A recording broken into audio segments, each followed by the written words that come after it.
nuestros representantes del Estado proporcionalmente que han accedido, han mostrado una deferencia en particular para la universidad de aceptar estar esta tarde con nosotros. Para dar inicio a este evento académico, me permito presentar a las personas que se encuentran en el presidio. Se encuentra con nosotros el doctor Eduardo Carlos Bautista Martínez, rector de la Universidad Autónoma de Juárez.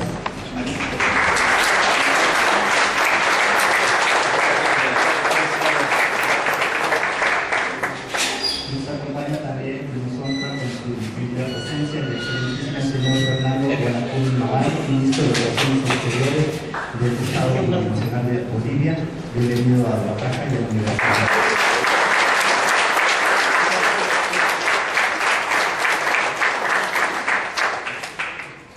Nos honramos también con la presencia del excelentísimo embajador Diego Pari Rodríguez, representante permanente de Bolivia ante la Organización de Estados Americanos.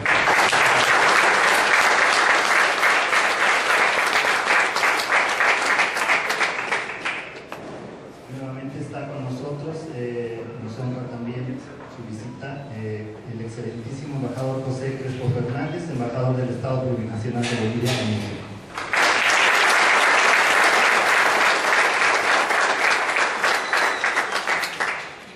Nos acompaña también el maestro Ignacio Antonio Toscano Jarquín, subsecretario de las Culturas y Artes de Oaxaca, en representación del Consejo de Estado.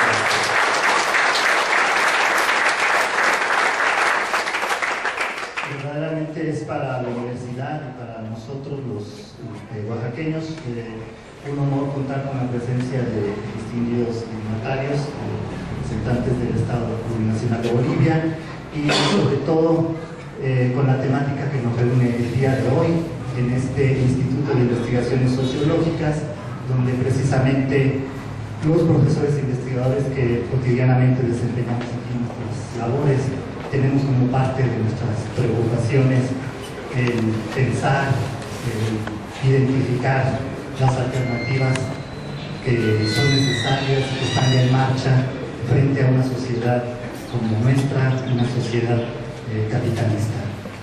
Antes de iniciar la parte propiamente de la conferencia, voy a permitirme dar una semblanza, no sé si tan breve, pero lo breve de excelentísimo señor Fernando Guanacún Mamani, quien es ministro de Relaciones Exteriores del Estado Plurinacional de Bolivia desde el 23 de enero de 2017, abogado de profesión, investigador de la cosmovisión ancestral y de la historia de los pueblos indígenas originarios.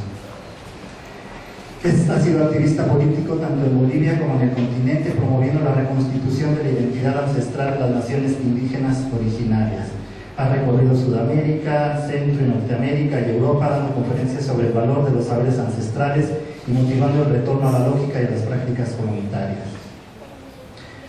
Su permanente dinámica de interacción con otros pueblos le ha permitido sostener diálogos con representantes de pueblos indígenas de los diversos continentes e incluso intercambios de ideas con personajes del mundo académico como Enrique Dussel, Walter Miñolo, Miguel Escoto, Freddy Ehlers, Enrique Toledo, Nelson Maldonado, entre otros. Su amplio conocimiento en la historia de los pueblos indígenas, en especial de la nación aymara, sumada a la transmisión oral legada por sus abuelos, le permitió proponer algunos nuevos, antiguos conceptos basados en principios ancestrales que repercuten en las condiciones actuales de vida. Entre otras cosas que me voy a permitir brevemente mencionar, ha sido conductor y director de programas de televisión, columnista en periódicos de circulación nacional, investigador del Instituto Internacional de Integración Convenio Andrés Bello, docente investigador en el ámbito jurídico de los pueblos indígenas en la Facultad de Derecho de la Universidad Mayor de San Andrés, es investigador en el Centro de Estudios de Cosmovisión Andina Amazónica, y el cual preside y dirige. Entre sus publicaciones están el texto Vivir Bien, Buen Vivir, Filosofía, Políticas, Estrategias y Experiencias Regionales, que según la página del Ministerio está en su sexta edición. Visión Cósmica de los Andes y Yatunca, la Sabiduría Ancestral, y otros libros en coautoría. A continuación, sin más preámbulo, le cedo la palabra al señor ministro. Le agradecemos nuevamente la referencia que ha tenido. El tema de la conferencia es Vivir Bien como alternativa civilizatoria a la sociedad capitalista. Muchas gracias y bienvenidos.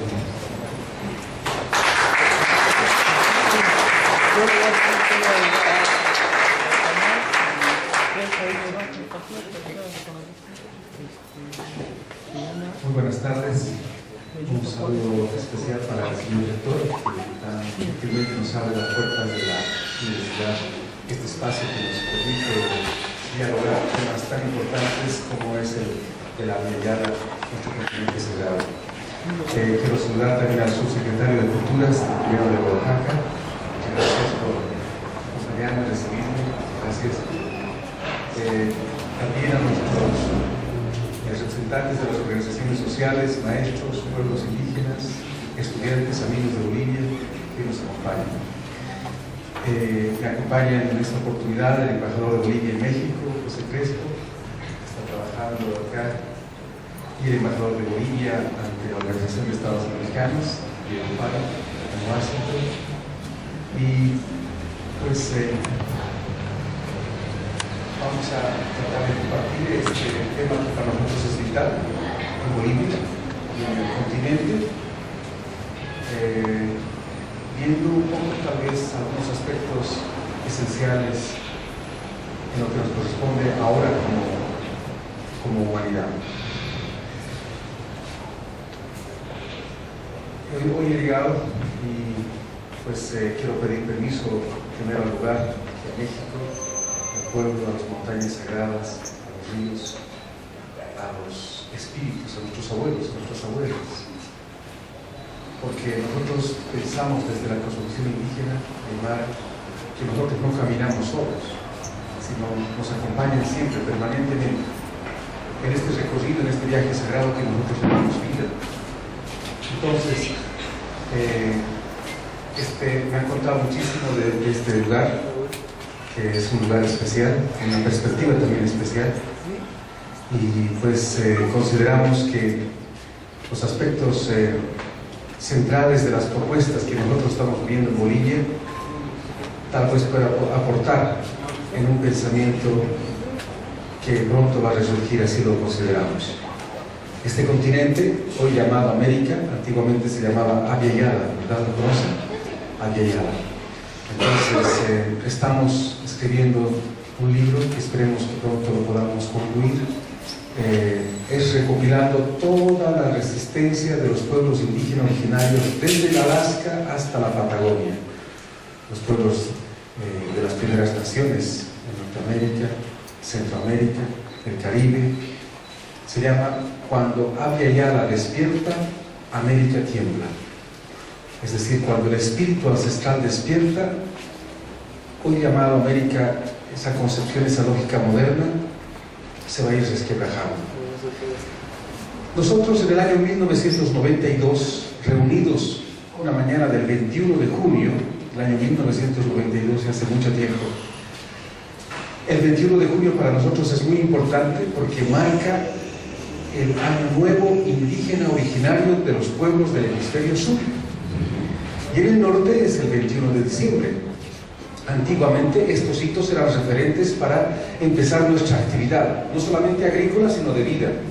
Porque recordemos que nuestros pueblos antiguamente, todo nuestro actuar, todas nuestras acciones de vida, alrededor estaban basadas en hitos principales como son los solsticios y equinoccios. Tenemos dos solsticios, que son el 21 de diciembre y 21 de junio, por cierto estamos muy cerquita, ¿verdad? Y los equinoccios, que son el 21 de septiembre y 21 de marzo. Y en esas fechas, los pueblos indígenas originarios siempre nos detenemos un momento. Por ejemplo, en este momento, allá en Bolivia y en el hemisferio sur, estamos preparando ya rituales para amanecer el 21 de junio. Y no solamente preparar, sino reflexionar qué hemos hecho en esta gestión. Porque no solamente dejamos que transcurra el tiempo, sino qué hemos aportado, no solamente en el contexto individual, sino principalmente en el contexto comunitario. En ese momento nos encontramos. Hace muchos años, como estas fechas, el año 1992, estábamos reunidos en Tiwanaku. Tiwanaku es algo similar como aquí en Teotihuacán, Chichén Itzá, son construcciones pétreas de toneladas de culturas milenarias, de una cultura muy antigua, de hace miles de años. Y nos reunimos para recibir los primeros rayos de sol el 21 de junio. Y ahí reflexionábamos bastante. Entonces éramos jóvenes todavía. Y decíamos, ¿qué vamos a hacer? ¿Cuáles van a ser nuestras propuestas como pueblos indígenas? ¿Hacia dónde vamos a ir? Es el año 1992. ¿Vamos a celebrar los 500 años? ¿Vamos a integrarnos a la modernidad? Porque había un sector que decía, necesitamos trabajo, necesitamos casa, necesitamos salud. Eran las peticiones normales cuando uno está en necesidad. Necesitamos educación, colegio, casa, todo. Teníamos toda una lista de peticiones. ¿Cómo logramos insertarnos a las repúblicas, a los estados modernos? Esa era una pregunta. Mientras los jóvenes y los mayores debatían, es decir, de los de 20, 30, 40, 30 años, los mayores solo escuchaban, los abuelos de 50, 60, 70 años, solo escuchaban y hacían que se exprese el ímpetu que tiene la juventud. Unos decían una cosa, otras otra, y otros tomaban nota. Una vez agotado más o menos el debate, los abuelos mayores tomaban la palabra y nos preguntaban, y decían en esos tiempos, es decir, ustedes para estar bien, ¿necesitan casa? Sí. ¿Necesitan alimento? Sí. ¿Necesitan trabajo? Sí. Es decir, ¿ustedes quieren integrarse al Estado-Nación? Es decir, integrarse a Bolivia? Sí. Es decir, ¿quieren integrarse a los círculos y a los niveles de poder? Sí. Entonces todo era así, sí. Ah, ya. ¿Se han preguntado que Bolivia es una estructura colonial? ¿Se han preguntado ustedes? Sí. Sí. Es decir, ¿ustedes quieren integrarse a la estructura colonial que ustedes están diciendo luchar? No. No. Entonces ahí empezaba a reflexionar uno. ¿Y por qué? Y ahí empezamos a diferenciar. El proyecto moderno de los estados-nación, de las estructuras del continente y del mundo, tiene una lógica de relacionamiento, una lógica. Esa lógica está expresada en lo que hoy catalogamos como el capitalismo. Esa lógica es imperante, es hegemónica, tiene un fundamento, tiene una estructura, tiene un lineamiento, tiene principios y sabe dónde está yendo, o tal vez no, pero está yendo. Entonces ahí era la pregunta nuevamente, ¿ustedes quieren integrarse al capitalismo? En esencia eso nos estaban preguntando. ¿Ustedes quieren integrarse a ese pensamiento, a esa estructura, a ese modelo colonial? No. Y la respuesta era obvia.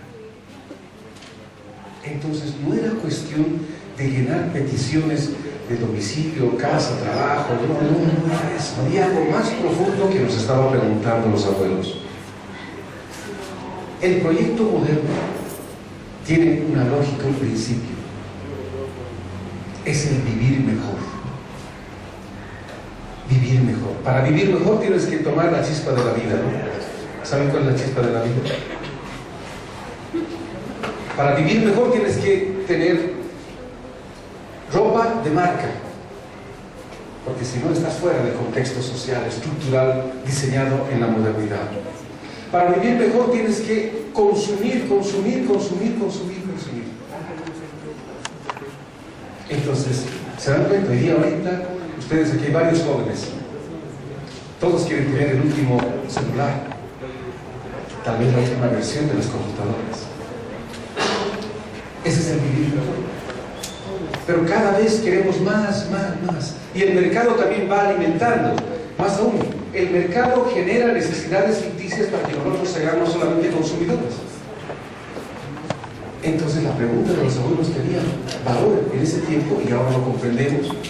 Queremos insertarnos a ese modelo depredador, capitalista, hegemónico, consumista.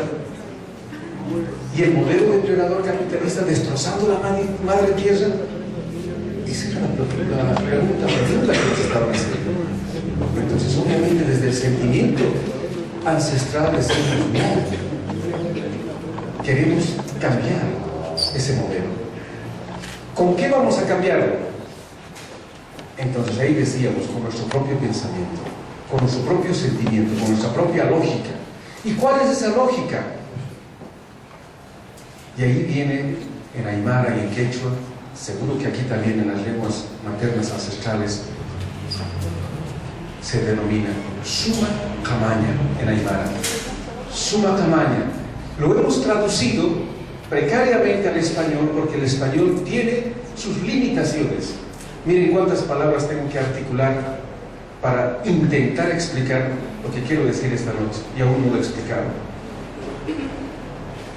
Si yo solamente hablara en aymara, mi lengua materna, sería más resumido, porque el idioma ancestral es abstracto, no es tan concreto como el español, el inglés y el francés, que necesitamos articular miles de palabras.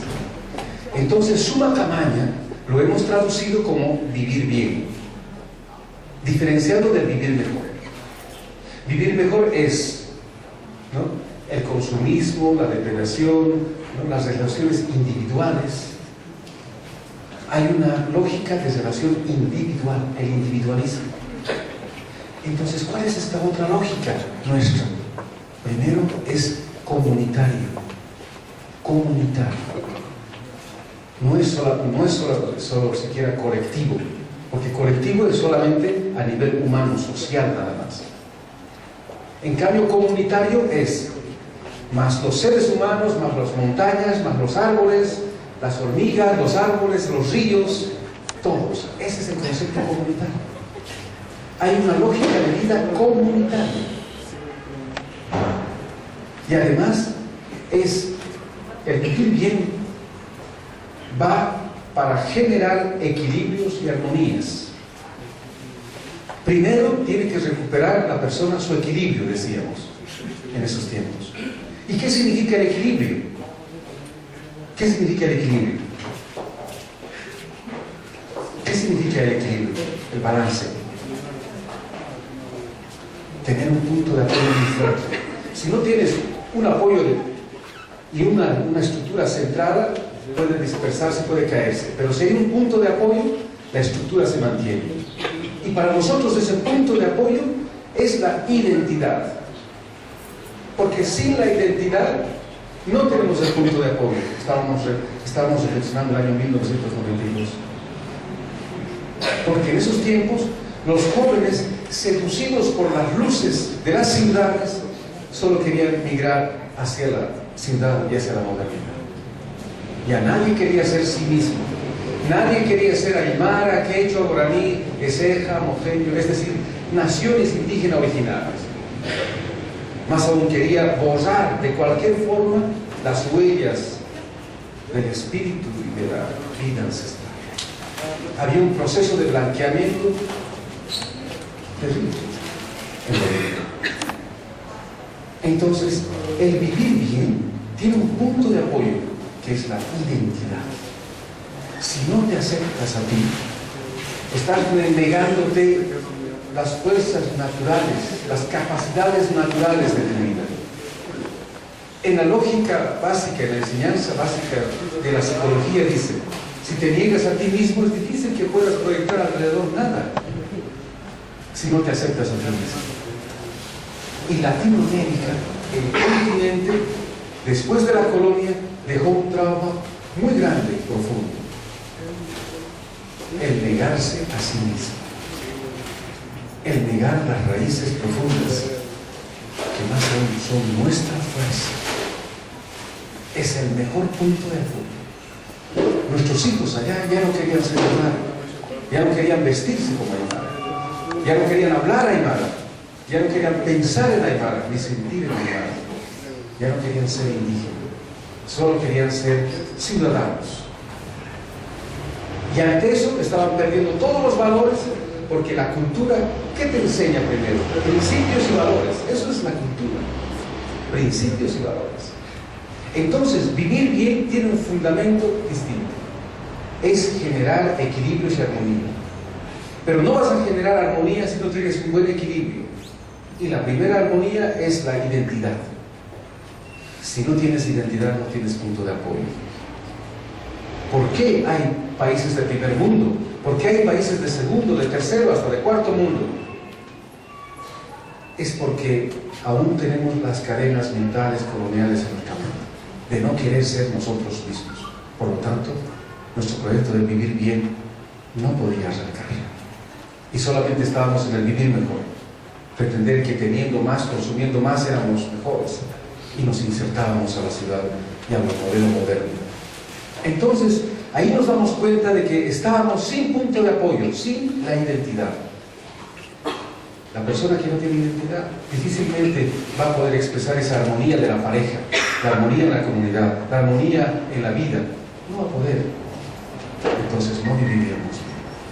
Y en ese tiempo, el año 1992, dijimos, entonces, aquí es cambiar el paradigma, es retornar a nuestro paradigma. Paradigma como la lógica de pensar y sentir de nuestros abuelos. El vivir mejor, el capitalismo, ahí están las consecuencias. Hoy, 2017, podemos ver las consecuencias. Los años 92 intuíamos o tal vez percibíamos algunas consecuencias. Y hoy se hace más necesario el vivir bien. Y en ese tiempo logramos diferenciar vivir bien de vivir mejor. La perspectiva del vivir mejor es el dinero. ¿Cuánto tienes? Tanto vales, ¿verdad? Si no tienes nada, nada vales. Entonces empieza a luchar por conseguir el dinero. En cambio, en el vivir bien, el horizonte es la vida, cuidar la vida. El modelo del capitalismo está sustentado en el dinero, porque tiene que generar mercado, tiene que generar riqueza, etc. Durante el camino que veníamos del aeropuerto hasta acá me contaban que, por ejemplo, el crecimiento de México o el Producto Interno Bruto es algo muy grande que tiene México, dice, ¿no? Pero nadie se pregunta la redistribución, cómo redistribuyen esa riqueza. El número parece interesante, pero ¿cómo redistribuyes? Poco se pregunta. Entonces, el vivir bien, decíamos, es nuestro proyecto de la vida. El vivir mejor es el proyecto del consumismo, de la modernidad. Entonces, íbamos en pos de recuperar el vivir bien. Y nos planteamos el Estado-Nación diferente al Estado plurinacional. Estado-Nación es un proyecto que emerge desde la Revolución Francesa. Y el Estado plurinacional emerge desde nuestra propia cosmovisión. ¿Cómo nos construimos realmente? Entre las diferencias de las diferentes naciones que moran en cada territorio, decíamos. Y algo fundamental, los derechos de la Pachamama, de la Madre Tierra. Si no cuidamos la Pachamama, pues no va a haber vida. Porque nuestros abuelos se afanaron en cuidar la Pachamama, la Madre Tierra. Y por lo tanto la vida estaba cerca. En cambio, en el proyecto capitalista no, la Pachamama no interesa, solamente tiene que producir. Si se desgasta, bueno, ahí lo dejan. Entonces, ahí había dos premisas y paradigmas que se avisoraban en el camino: vivir mejor, vivir bien. Y ahí los abuelos nos decían, ahora ya que más o menos hemos reflexionado, ¿qué es lo que quieren? ¿Vivir mejor o vivir bien? ¿Qué es lo que quieren? Vivir bien. Vivir. Entonces ahí emerge un concepto basado en la lógica ancestral de los pueblos del continente. Y empezamos nuestro proyecto, empezamos a trabajar, empezamos a recuperar los valores de nuestra identidad, de nuestra cosmovisión, de nuestro paradigma y de nuestra lógica de vida. Había tiempos quienes se habían sumergido en el vivir mejor. Las parejas que habían conformado eran precarias. Los divorcios habían aumentado. Los hijos que vivían con otros padres, etc., desestructurado la familia, había aumentado. En mi comunidad, cuando el año 2001 hicimos como un censo, el 80% de lo que en enero del 2001 habían adquirido matrimonio, en diciembre del 2001 el 80% estaba ya en proceso de divorcio, o se había desestructurado la familia. Y para nosotros eso era una alarma, porque la base de la comunidad es la familia. Y la familia es asumir la responsabilidad. Había niños abandonados, niños que no estaban viviendo con las familias de manera directa. Había una desestructuración muy grave. Por vivir mejor, ya no vivíamos bien. Y en los años 90 también nos damos cuenta de lo siguiente: como el Estado-Nación no respondía a las necesidades de la población en Bolivia, millones de personas, mucha gente migró para Argentina, migró para España, migró para Estados Unidos en búsqueda de trabajo para vivir mejor, dejando esposo, dejando esposa por vivir mejor. Y ciertamente hubo una época en Bolivia que las remesas que mandaban, es decir, desde Estados Unidos, desde España, desde Argentina, superaba el Producto Interno Bruto de Bolivia, una temporada. Sostenía Bolivia.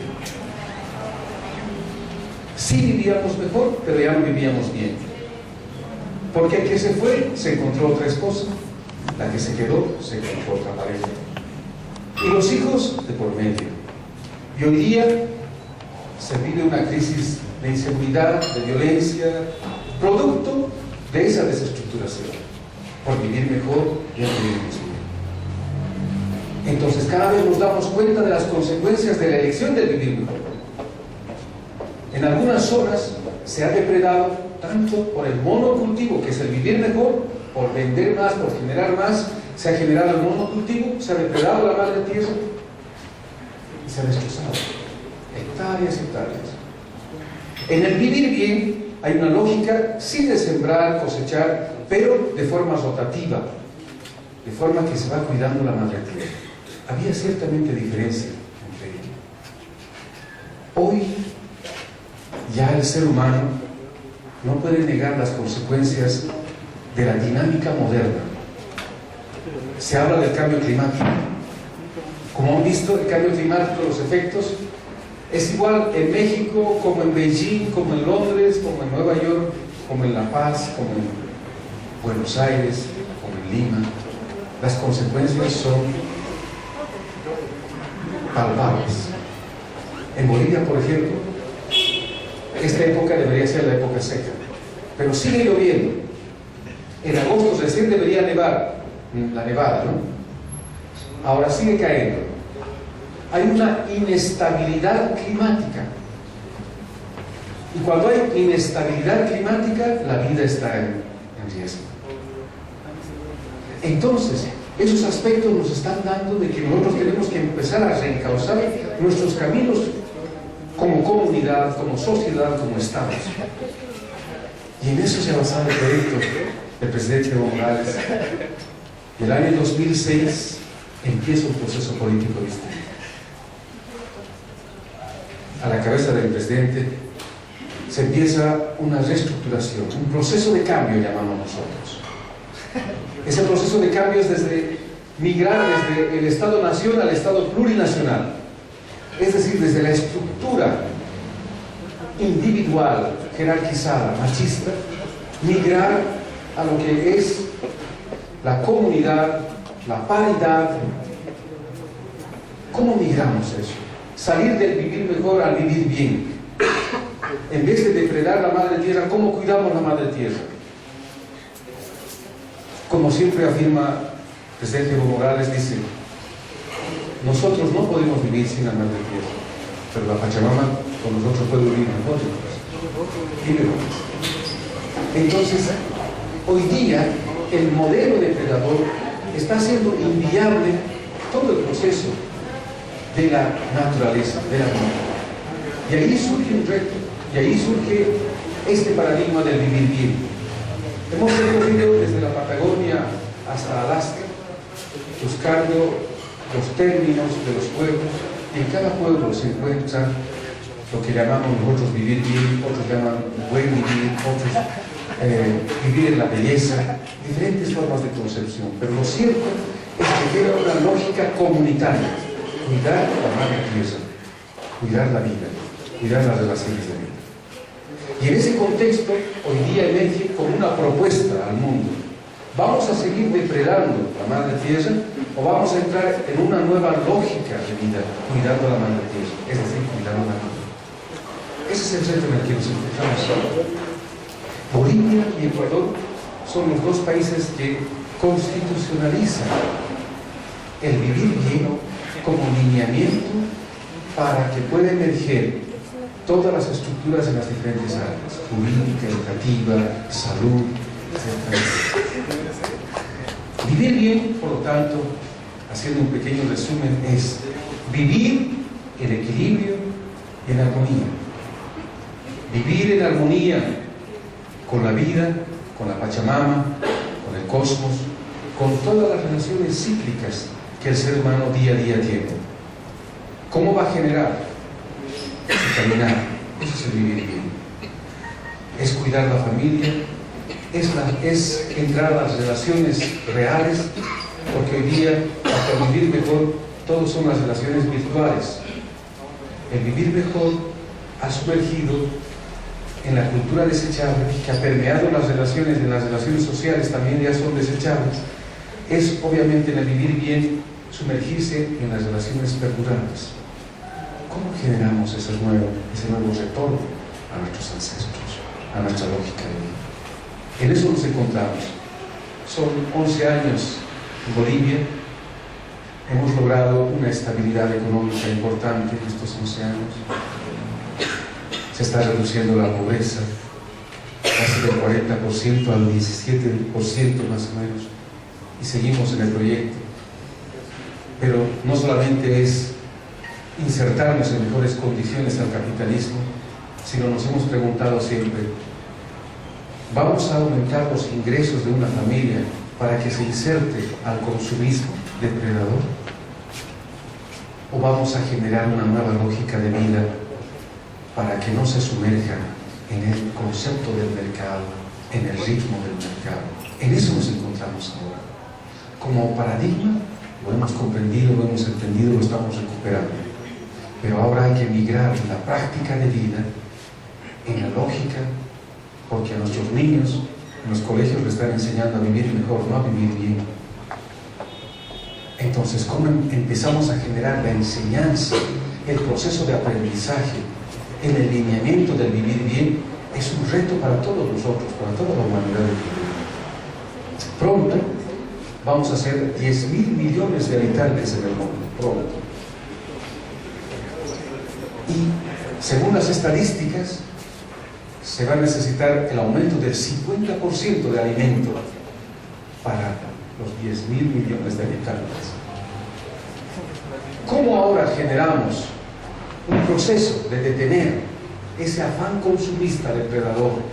Eso es migrar de un paradigma del vivir mejor al vivir bien. Y eso equivale a la educación, eso equivale a las relaciones sociales, eso equivale a ver las relaciones productivas incluso de un Estado. En Sudamérica tenemos mucha experiencia en eso.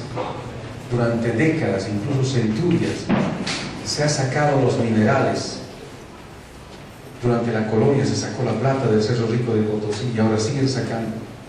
Pero si van alrededor, ven alrededor las poblaciones, están sumidas en la pobreza.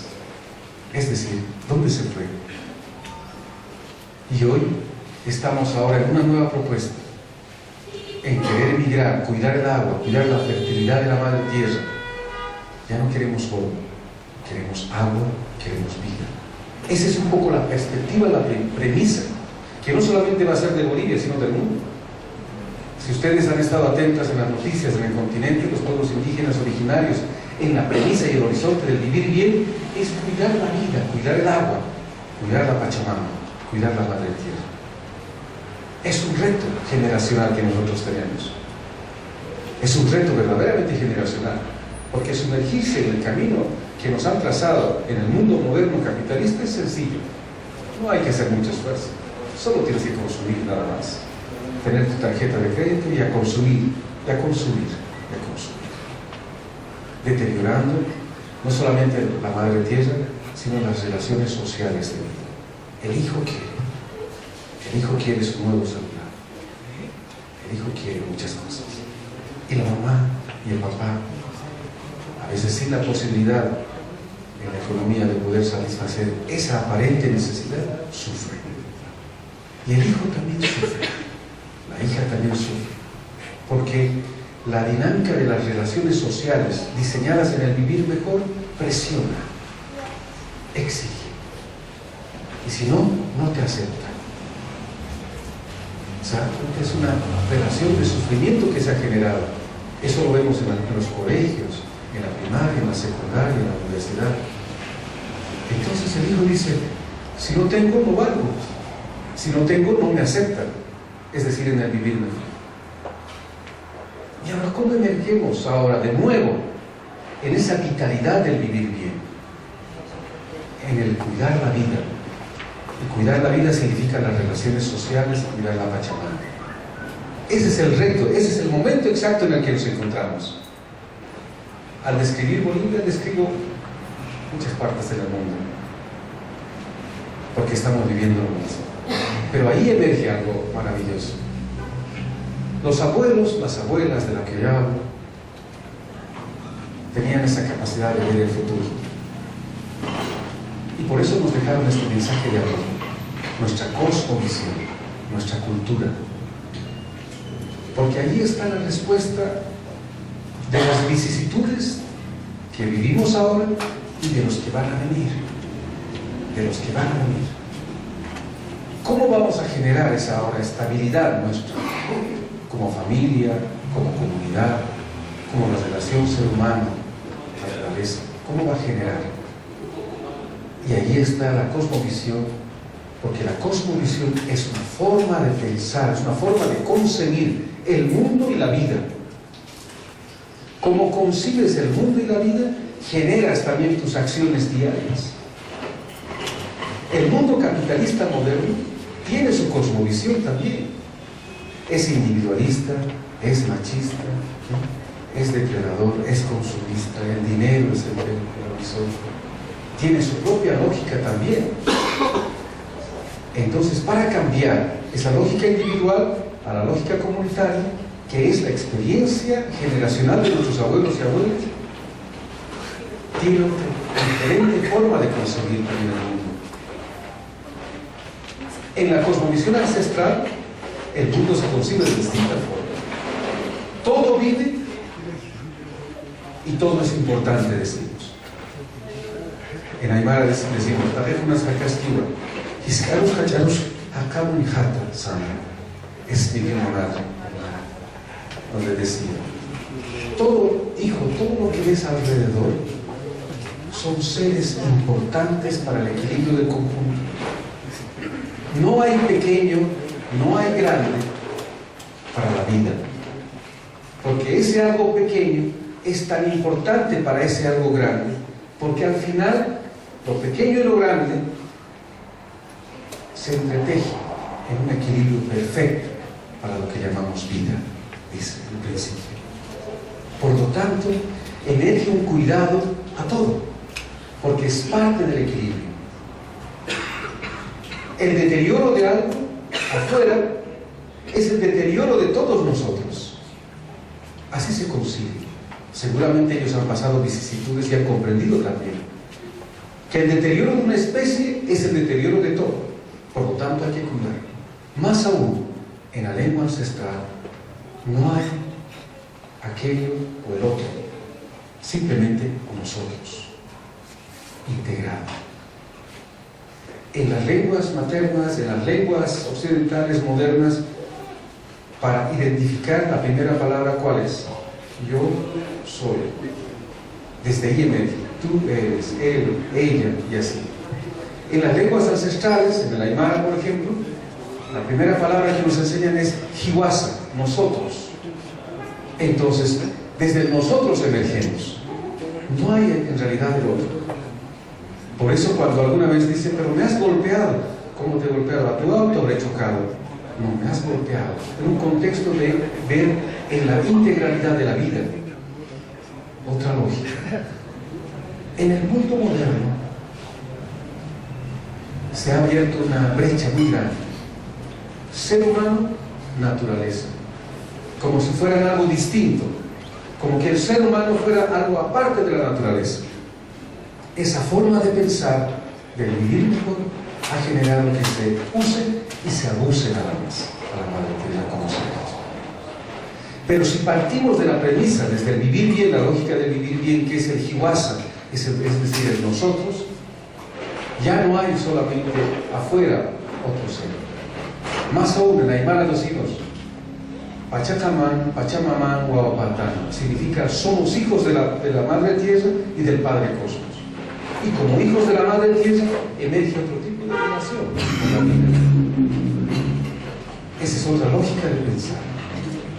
Pero en la metodología moderna de enseñanza está en la estructura y la lógica del libro y no del libro. Nuevamente hay que reconstruir nuestras lógicas de enseñanza en el concepto comunitario, que todavía no existe, que estamos haciéndolo en la experiencia. Nosotros hemos generado una ley que se llama Avelino Signani y Elizardo Pérez, que es nuevamente emerger desde nuestra experiencia de las identidades culturales ancestrales, y recién estamos llevando la implementación, porque lleva 1 a 12 años para que pueda pasar ese proceso de repensar nuevamente en nuestro propio paradigma. Ahí nos encontramos. Yo puedo contarles muchas otras experiencias. Yo quisiera contarles una experiencia. Yo fui profesor muchos años, profesor de primaria, y yo enseñaba en un colegio, en una zona de ricos, allá en La Paz, donde los colegios son privados, hay que pagar, no eran públicos. Entonces yo enseñaba en ese colegio y había en el aula en el cual enseñaba varios niños, pero había una niña indígena, Aymara. Entonces jugaban entre ellos, como todos los niños, compartían. Un día, una mañana, yo estaba caminando, yendo para el colegio, y me percato que adelante está esta niña, Aymara, está con su mamá.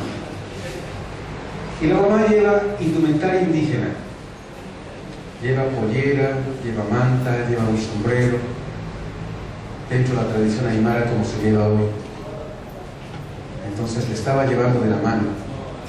Y la pequeña seguramente se percató que alguien está detrás y se percató que era yo. Se percata y empieza a correr. Le agarra a su mamá y empieza a correr. La arrastra prácticamente para que corra hacia adelante. Le dije, bueno, debe estar tal vez atrasada. Yo sigo, marco mi tarjeta, entro, después hacen la formación respectiva, los alumnos respectivos, todo el colegio, y después todos los cursos van a su aula, en su aula, y me toca a media mañana en el curso esta niña, Aymara. Entonces yo le dije, lo primero que le dije, esta mañana te vi, estabas con tu mamá, le dije delante de todos. Ella estaba sonriendo y su sonrisa se transformó su rostro inmediatamente en un shock, una especie de cambio muy rápido, brusco. Y dijo ella, profesor, no es mi mamá, no es mi mamá, es mi sirvienta. Entendí perfectamente el dolor, porque esa acción es producto del proceso colonial de negarse a sí mismo, y lo más triste, negar al ser que más quieres, que más amas. No porque ella quisiera negar, sino por esa presión social, por esa estructura colonial que nos han dejado. Yo sentí el dolor de ella. Hablé de otro tema, avanzamos el tema, pasó el día, pasó los años. Después de muchos años, después de unos 10 años, me volví a encontrar con ella. Ya ella ya había estado de unos 23 años, más o menos, porque con esa reacción tuvimos como 6 o 7 años.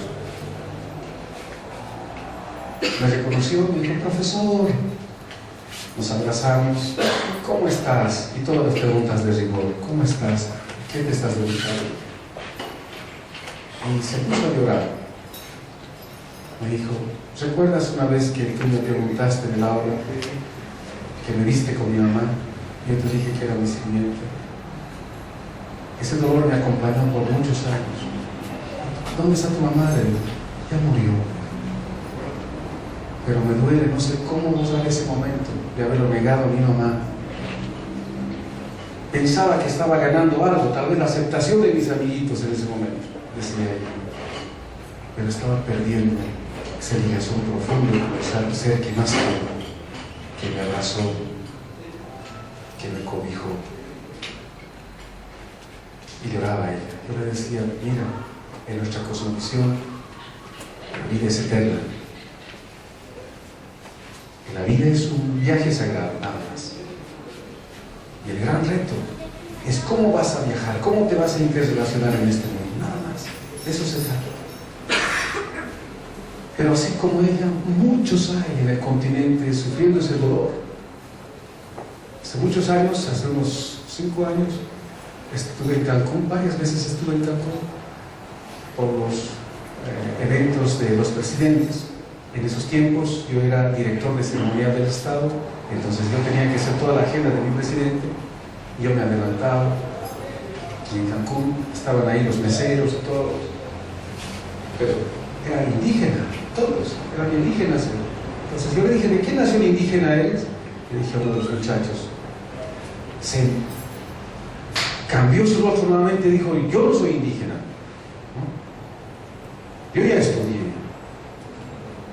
Como si el estudiar, como si el migrar del campo a la ciudad significaba ya no ser indígena.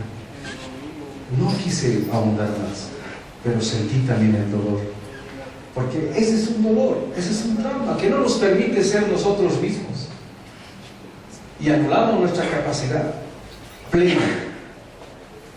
Alguna vez me pregunta, ¿cuál es la desventaja de Latinoamérica? Es que no se acepta a sí mismo. Está caminando en estructuras que tal vez sea adecuado en el vivir mejor, pero como no vive bien, que es nuestra propia lógica, nunca va a ser pleno. Cuando seamos plenos, el mundo va a cambiar. Bolivia está cambiando en este momento. Ya sonreímos en Bolivia, ya nos abrazamos más en Bolivia. Falta mucho, pero tenemos el punto de apoyo: nuestra identidad, nuestra cosmovisión, nuestra lógica de vida. En eso nos encontramos. Y ese es un proceso grande. El año 92, también con esto voy a terminar esta noche, les cuento esta otra experiencia. Vinieron una de las naciones de Norteamérica, de las primeras naciones. En ese debate que les comento, de qué queríamos para el futuro, cuando trazamos el vivir bien, Estado plurinacional, derechos de la madre tierra, ellos dijeron, mire, nosotros respetamos su proceso, dijo uno de los líderes de las primeras naciones, que vive cerca por Miami, por ese sector. No recuerdo ahorita el nombre, porque son varios nombres, Silet, Cherokee, Bené, hay varios nombres. Entonces, ellos dijeron, miren, respetamos su proceso, su forma de reflexión, pero nosotros pensamos diferente. Nosotros tenemos que tener nuestras propias empresas. Eso es lo que dijeron. Nuestros propios negocios. Eso es lo que tenemos que tener. El dinero aquí es la respuesta. Eso tenemos que hacer. Bueno, pero respetamos por ustedes, dijo. Pero nosotros tenemos claro, tenemos que hacer negocios, tenemos que tener nuestra empresa, y lo hicieron. Ahora ellos viajan en su avioneta, tienen las reservaciones, montaron casinos, montaron hoteles, venden cervezas sin el impuesto, ganan más, la gente blanca va a consumir, ¿no? Y ellos dicen, no, ahora me lo trabaja, el blanco me lo trabaja para mí, que es lo que dicen. Pero nos encontramos hace 3 años, y nuevamente en un evento nos encontramos y dijimos, ¿qué hemos logrado en estos años? Y nosotros, la verdad, nosotros contamos orgullosos de Bolivia, decimos, hemos logrado esto y esto, y nos falta a veces horas para enumerar los logros que tenemos, y obviamente tenemos retos todavía muchos todavía, pero lo bueno es que estamos avanzando. Y ellos dijeron algo, me dijeron, Fernando, yo me acuerdo perfectamente de esa conversación del 21 de junio del año 1992. Yo también le digo, me acuerdo también, y creo que muchos nos acordamos de lo que dijiste. ¿Qué tal? ¿Cómo les resultó? Tenemos dinero, tenemos aviones, tenemos autos, tenemos una economía. ¿Cómo está la familia? Nuestros hijos no quieren saber nada de nosotros. Nuestros hijos están en New York, en Washington, embebidos en el dinero, en la droga, en el alcohol, en las relaciones desechables. En eso están. Tiene que pasar años para darnos cuenta. Tiene que sucumbir generaciones para darnos cuenta que esa estructura es inviable del vivir mejor. ¿Cuánto más? ¿Cuánto más? ¿Cuánto dolor más? Esa es una pregunta fundamental para nosotros. La vida, uno tiene muchos proyectos, pero desde la lógica individual tiene proyectos solo para sí, pensando que acumulando, teniendo uno, va a estar mejor. Pero desde la lógica ancestral, los abuelos, ¿cómo proyectaban la vida? No proyectaban pensando solo en sí, sino pensando alrededor. Pensando alrededor. Esa es otra forma de proyectar el mundo. Pensando en la Pachamama, pensando en los árboles, pensando en la vida. Y obviamente su accionar era distinto. Y nosotros ahora como generación siempre se abre ahora qué camino vamos a seguir. Y ahí emerge el paradigma y la propuesta del vivir bien. Y en ese contexto seguimos reflexionando, seguimos caminando, porque la pobreza en Latinoamérica tiene rostro indígena, pero no por nuestra incapacidad, sino por una estructura colonial que desplazó.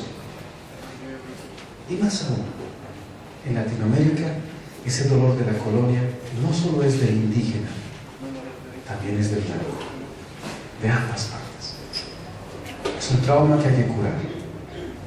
Cuando se acepte, cuando curen ese dolor, no hay nada que los va a detener. Nada, absolutamente nada. Nuestros ojos van a brillar más y vamos a ser capaces de sonreír más. Así lo vemos el mundo desde el vivir bien.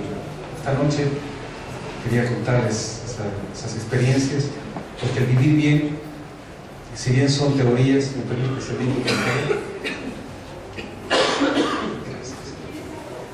lo escribí este libro, que está en la 6ª edición. Al principio era el vivir bien, las organizaciones indígenas de la CAOI. La CAOI es una organización indígena andina, es decir, de Perú, Colombia, Ecuador y Bolivia. Entonces me dice, hagamos de una vez una agenda para poder hacer la propuesta a los estados. Entonces hicimos un esbozo, algo pequeño, y lo presentamos, y eso lo pueden encontrar en la internet también. Se lo pueden vivir bien, buen vivir, es el primer borrador. Y después los pueblos de la Amazonía dijeron, pero el vivir bien no solamente es de los Andes, es también de la Amazonía. Entonces tuvimos que seguir integrando, incluyendo.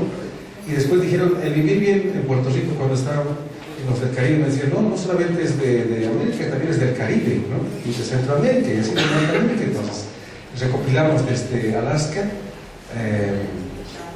todo el pensamiento, toda la cosmovisión, que es similar en la matriz, es comunitaria, no es colectivo. Colectivo es solamente social, humano. Comunitaria es más allá de lo humano, comunitaria. Entonces, en eso ahora nos falta empezar a recuperar desde nuestra ciudad. Si ustedes indagan acá por los rincones, seguro que está ahí el vivir bien. En Puerto Rico me dijeron lo siguiente: mire, qué pena que ustedes, qué pena que nosotros no podamos hacer lo mismo que ustedes, porque aquí los exterminaron a todos los hermanos indígenas. No hay indígenas en realidad, hay pocos que quedan, y esos pocos ya no saben. Yo le dije, pero se puede recuperar. ¿Pero de dónde? Dice. Fácil, pues, le digo. ¿De dónde aprendieron el vivir bien? ¿De dónde generaron la cosmovisión nuestros abuelos? ¿De dónde? Observando alrededor, escuchando la vida. En Puerto Rico hay una ranita que se llama coquí, y su canto es coquí, Coquí canta. Yo pensé que era un ave, pero había sido una ramita de colores, bello, coquí. Y cuando canta el coquí, anuncia o la llovizna o lluvia. Si conversan entre varios, responden coquí, coquí, es seguro lluvia y empieza la lluvia. El coquí, el cantar de la ramita, anuncia la lluvia. Entonces, cantar de la lluvia o cantar del coquí, anuncia la lluvia. Cuando viene el viento del sur del Caribe, viene frío. Si viene desde el lado oeste, viene calor. Es decir, la cosmovisión, la cultura la aprendieron percibiendo alrededor. Percibiendo alrededor. En el altiplano, allá en la parte alta, 4.000 metros sobre el nivel del mar, para el agricultor es importante saber si es lluvia o granizo. ¿Saben qué es granizo, verdad? Para saber si se cubre las nubes, entonces yo quiero saber si es lluvia o granizo, porque si es granizo va a afectar la cosecha, ¿verdad? Entonces, agarramos las piedras, si debajo de las piedras están los insectos de una sola especie, es lluvia, no hay problema. Pero si debajo encontramos insectos de diferentes especies, es granizo. Los biólogos llaman los indicadores de la naturaleza. En realidad es el lenguaje de la vida. Es decir, los abuelos observaron y en base a eso construyeron la cosmovisión. Se puede construir la cosmovisión observando, porque aquí hay un equilibrio de la vida. Ese equilibrio está hablando cada día. ¿Qué viene? ¿Cómo viene? ¿Cuál es la característica de la vida? Y en nuestra cosmovisión, en el continente, estamos empezando una nueva etapa. En la expectativa de la vida, en la expectativa de la medida de los tiempos, ha concluido una época, el año 1992, y está empezando una nueva época desde el año 1992. Estamos amaneciendo en un nuevo tiempo. Por lo tanto, cabe reconstituir ahora con qué paradigmas, con qué parámetros. O el vivir mejor o el vivir bien. Nosotros hemos elegido el vivir bien. Le entrego esto, hermano, con cariño y respeto.